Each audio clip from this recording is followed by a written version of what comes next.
Hello dear students, welcome to our channel ASC starter. जो class 11th के students के regarding रहेगी। देखिए, आप सबका 11th क्लास का इंग्लिश का अब एग्ज़ाम है। तो जैसे अगर आप जानना चाहते हैं कौन कौन से इंपॉर्टेंट क्वेश्चन है और जैसे कोई क्वेश्चन है तो उसको आप किस तरीके से प्रेजेंट करें, तो ये मैंने सपोर्टिंग मटेरियल के ना कुछ जो पेजेस है उनको कलेक्ट कर दिया है, जो कि आपकी काफ़ी हेल्प कर सकता है। ठीक है, जैसे आपका एक लेसन है summer of the beautiful white horse. ठीक है, तो इसके बारे में ना यहाँ पर आप देखेंगे बहुत ही अच्छे तरीके से यहाँ पर माइंड मैपिंग के जरिए समझाया गया है। जैसे मुराद है वो घोड़े को चुराता है, ठीक है, फिर वो अरम को बुलाता है कि आओ सवारी करें। उसके बाद दोनों जो है फिर किस तरीके से उसमें एंजॉयमेंट करते हैं। फिर अरम जो है वो ट्राई करता है अकेले के लिए, तो फिर वो उसको घोड़े को जैसे इसे संभाल नहीं पाता हो तो वो नीचे गिर जाता है। ठीक है, इस तरीके से यहाँ पर ना सारी की सारी समरी जो है चैप्टर की दे रखी है, और यहाँ पर जो क्वेश्चन है ना ये भी दे रखे हैं। तो आपने तैयारी तो कर ली, बस मैं ये कह रहा हूँ कि आप इसको एक बार गो थ्रू कर लो, देख लो कि आपको कितने आंसर आते हैं। जैसे अगर आपसे पूछा जाए कि जोराब कौन था, तो वो मुराद के पापा थे। तो इस तरीके से आप इसकी प्रैक्टिस कर सकते हैं, क्योंकि कई बच्चे के पास सपोर्टिंग मटेरियल नहीं है।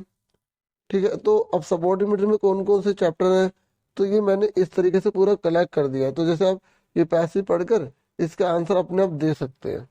ठीक है, ये मैं आपको दिखा देता हूँ। ऐसे ही लॉन्ग आंसर थोड़े से to the point main main बात लिखी गई है, आप इसे देख लो, ये इम्पोर्टेंट है, तो मैंने इस पर टिक कर दिया। ठीक है, और जैसे वो ऑनेस्टी के लिए फेमस थे, तो क्यों फेमस थे कैसे, तो ये पॉइंट्स में लिखे हुए हैं, आप इसे पढ़ सकते हैं।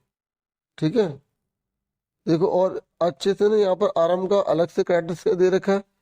जैसे एग्जाम में अगर आपको कैरेक्टर स्केच आता है ना, तो आप पहले इस तरीके से थोड़ा लिख दो, इस तरीके से थोड़ा बहुत डिजाइन बना दो कि फिर लिख दोगे ना, एक्सप्रेशन बहुत अच्छा चला जाएगा और काफी अच्छा स्कोर कर लोगे। ऐसे ही मुराद का कैरेक्टर स्केच है, आप इसी को याद रख लोगे तो आप इससे आराम से लाइन बना दोगे। जैसे मुराद वाज 13 years old, ठीक है, और he is an American boy, Armenian boy sorry, और Murad has a cousin whose name is Aram, या Aram was the Murad cousin. इस तरीके से आप इन सब से जोड़ जोड़ के आराम से लाइन बना पाएंगे। ठीक है, ऐसे अंकल खुसरो के बारे में जो कितनी बार क्वेश्चन रिपीट हो चुका है, तो इसके इंपॉर्टेंट इंपॉर्टेंट पॉइंट यहाँ लिखे हुए हैं, आप इन्हें आराम से पढ़ सकते हैं। ऐसे ही नेक्स्ट लेसन है द एड्रेस। तो इसमें क्वेश्चन आ जाता है कि लेसन का नाम एड्रेस ही क्यों रखा गया, तो इसको जस्टिफाई करके दिखाओ। ठीक है, तो आप यहाँ से बता सकते हैं कि the lesson name the address is absolutely correct and can be justified by giving some examples और some description about this lesson. The whole story revolves around the chapter the name is the address. तो आप इस तरीके से बना बना के कोई भी जैसे आए तो शुरू की लाइन लिख के आप उस चैप्टर के अंदर जो जो चीज़ आपको पता है, जो छोटे छोटे क्वेश्चन आपने कर रखे हैं उसको ऐड कर दो। कोई भी क्वेश्चन छोड़ना नहीं। ठीक है, क्योंकि अगर आप छोड़ते हैं तो फिर वो तो पूरा नंबर चलेगा ना। इस तरीके से आपको जो भी पता है उसके बारे में लिखो। जैसे अब इम्पोर्टेंट इम्पोर्टेंट ये क्वेश्चन है, इनको अच्छे से कर लो। ठीक है, ये सारे के सारे। ठीक है, एक बार पढ़ लोगे समझ में आ जाएगा। जैसे मैं एक आधा पढ़ देता हूँ। Why did the narrator decide not to collect her belongings. जिस सामान को लेने के लिए वो वापस आती है, ठीक है, हॉलैंड के अंदर आती है ना, क्योंकि वो जो है आपको पता है यहूदी होती है ना। तो अब हिटलर ने जब हॉलैंड पर भी अटैक कर रहा होता है, तो उनको अपने देश को छोड़कर जाना पड़ जाता है। तो फिर वो वापस जब हर चीज़ नॉर्मल हो जाती है, तो जब वो वापस आती है, तो वो चाहती है कि उसकी जो मदर की जो जितनी भी सारी चीज़ें निशानी है, तो उनको वापस वो गेट कर ले। तो लेकिन फिर वो उन चीज़ों को लेती क्यों नहीं है, तो क्वेश्चन ये है कि वो जो चीज़ें लेने आई थी उन्हें कलेक्ट क्यों नहीं करती। तो the narrator was disappointed after recognising her belongings in a stele and dirty environment.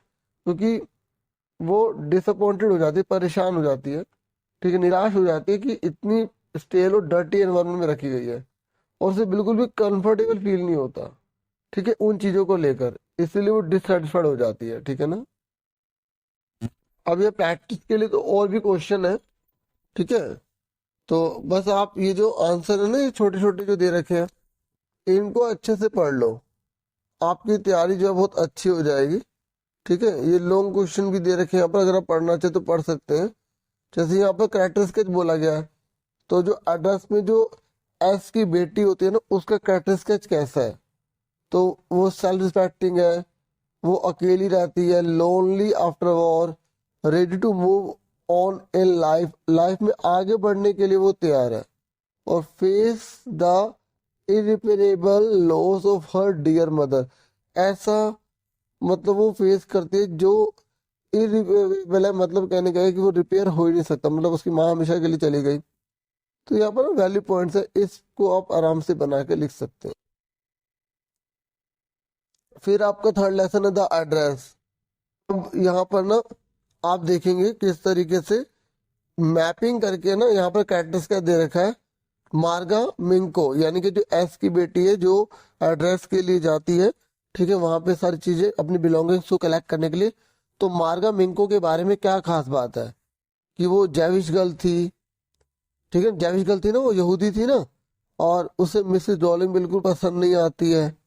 ठीक, पास ग्लोरी में नहीं रहना चाहती है, सेल्फ रिस्पेक्टिंग है, lonely after war, brave and courageous, बहादुर है। ठीक है, और युद्ध के बाद अकेली रहती है।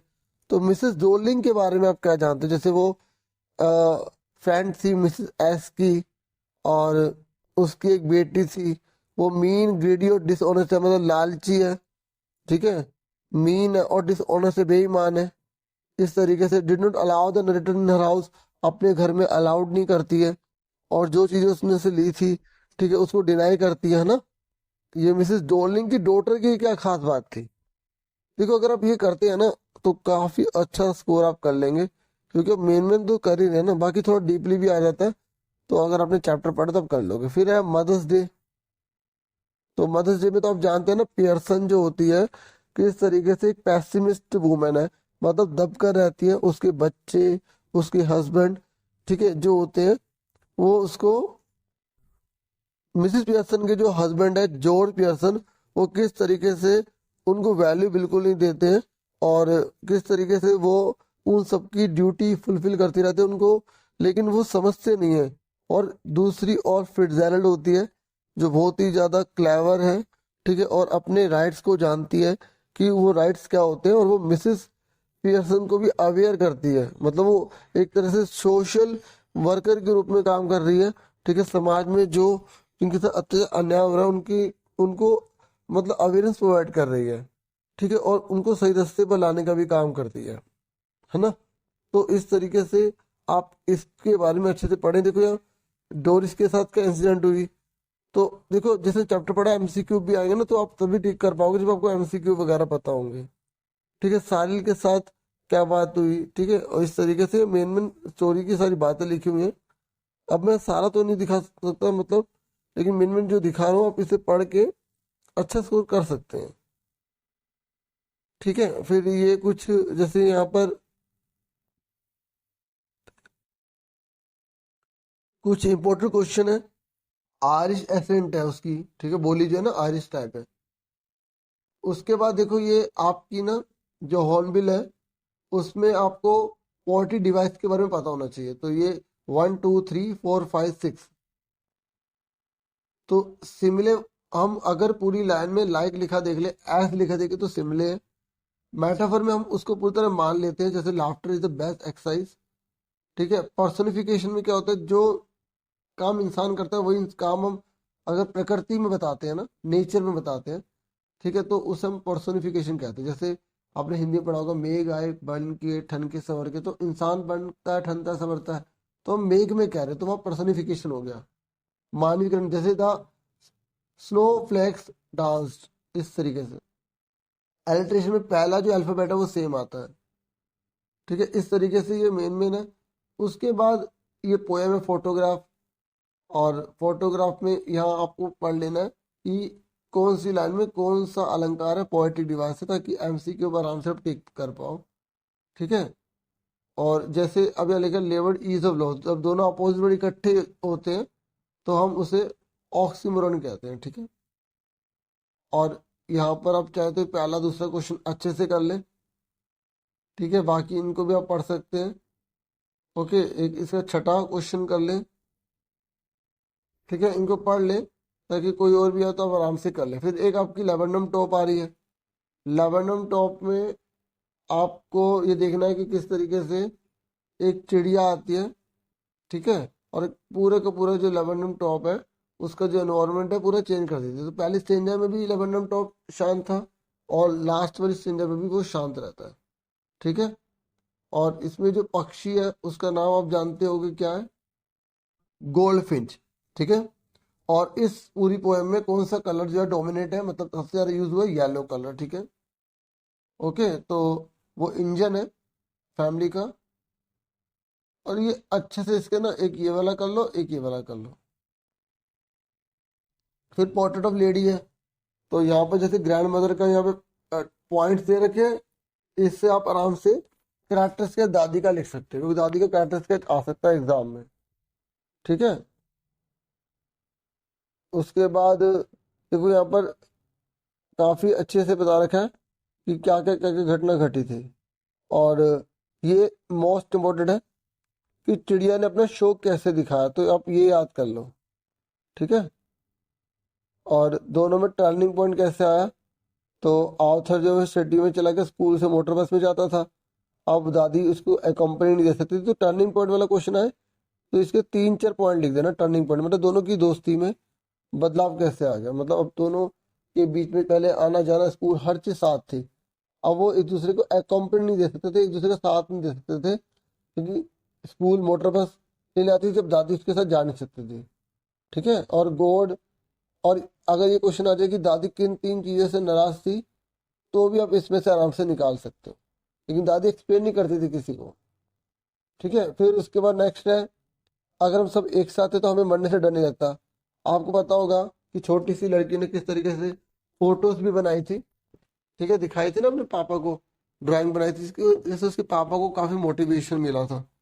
ठीक है, और जो लड़का था, लड़की का नाम तो सुजैन है और लड़के का नाम जोनाथन है। जोनाथन ने किस तरीके से बोला, पापा अगर हम सब एक साथ हैं तो हमें मरने से डर नहीं लगता। तो ये लाइन जोनाथन की दी हुई थी। और किस तरीके से उन्होंने पूरी की पूरी जो है समुद्र की यात्रा करी थी, उन्होंने अपनी वॉयज को कंप्लीट किया था। आपसे पूछ सकता है कि जो उन्होंने अपनी वेव होकर बनाई थी उसकी खास बात क्या थी। ठीक है, वो कितनी लंबी थी, कितनी चौड़ी थी। ठीक है, तो आपको इसी क्वेश्चन में काफी हेल्प मिल जाएगी। और उन्होंने कितना टाइम जो है इस पर जाने के लिए टाइम स्पेंड करा।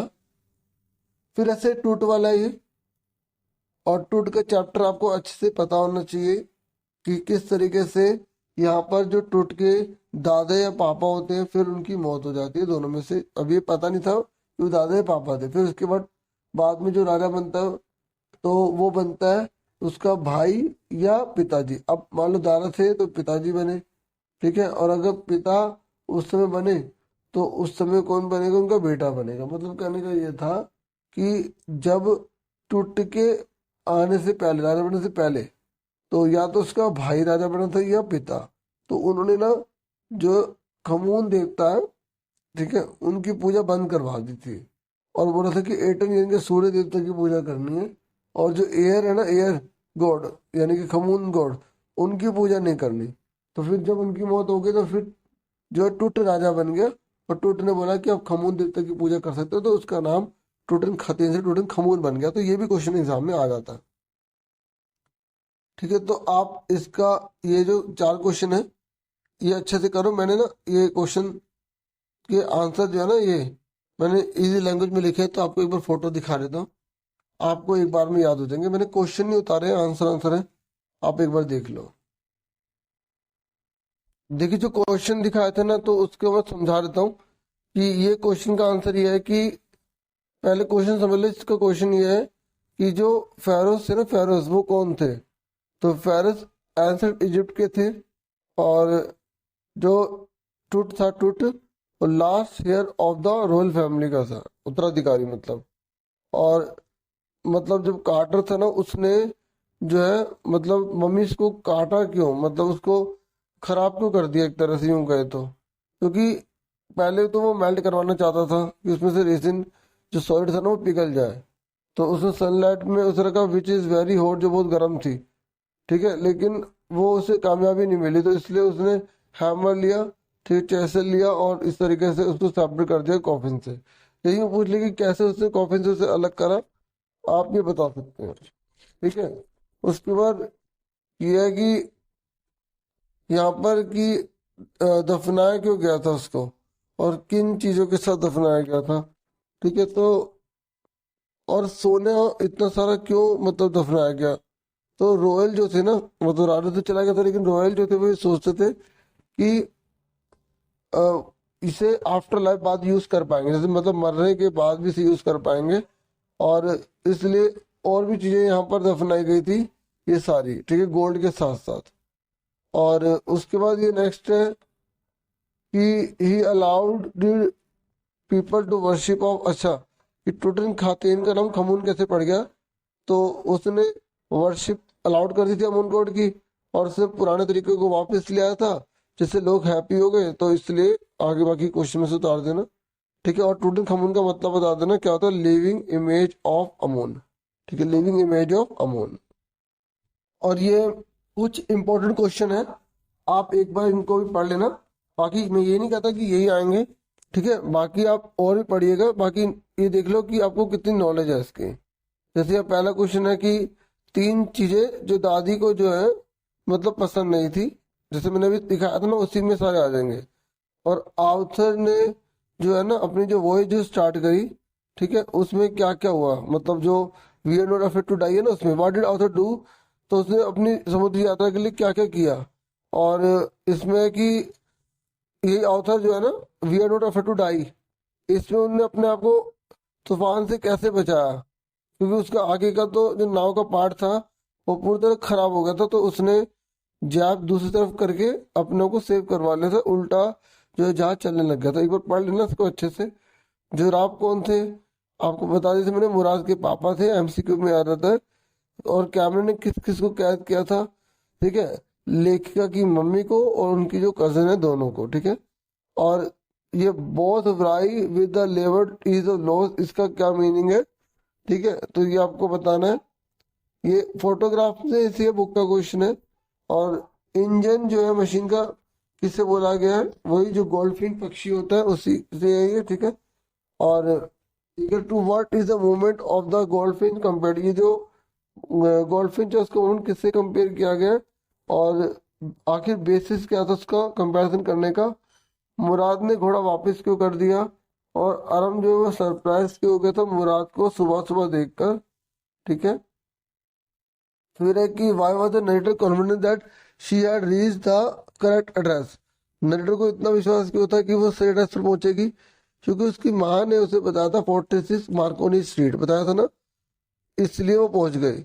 और how was Mrs Pearson different from Mrs Fitzgerald, दोनों में क्या डिफरेंट था। और ग्रैंडफादर की जो फोटो लगी थी ना पोर्ट्रेट लेडी में, तो उनकी अपीयरेंस बताओ वो कैसे थे। ठीक है, उनकी जो मॉस्टिक थी, उनकी जो बियर्ड थी वो बहुत ज्यादा लॉन्ग थी, वाइट थी, ठीक है। तो उनको देखकर लगता था कि उनके बहुत सारे पोती पोते होंगे, लेकिन एक्चुअल में उनका एक ही पोता था, है ना। इतना ही था इस वीडियो में। तुमको ऑल द बेस्ट, खूब मन लगा के पढ़ाई करो। Thank you for watching and listening carefully. Take care students.